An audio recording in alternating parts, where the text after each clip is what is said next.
Mix by SA music recording studio Madhepura. Music by DJ मुन्ना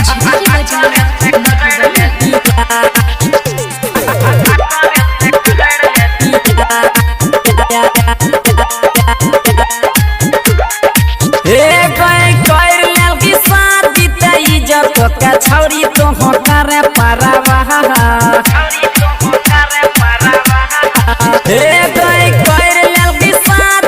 छोड़ी तो हो इज्जत के करे परवा तारा से मोहन में भरई छोटे धकरे से कर ले दिया तारा से मोहन में भरई छोटे धकरे से कर ले दिया कर ले दे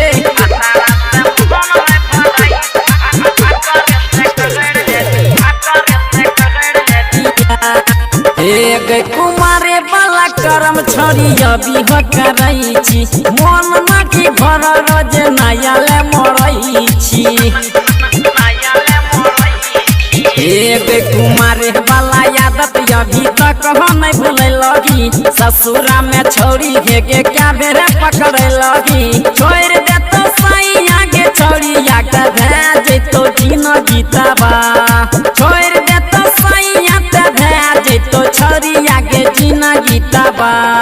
भतारा से मोहन में भरई छोटे धकरे से कर ले दिया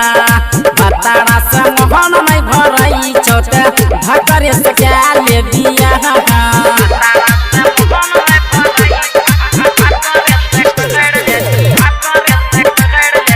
एक निभावे के नहीं नाम ले चोचियो कबन आएगी गे हमें जे रखतिया सामान देत घोटाएगी गे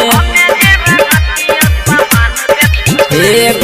करह दीजे पाप छोड़ी तोरे है भगे परह तो साहि जैना जड़ी तो ते रखब बन करह तो कहे चो धरम पारा मद धड़ लेके बरी हागेरा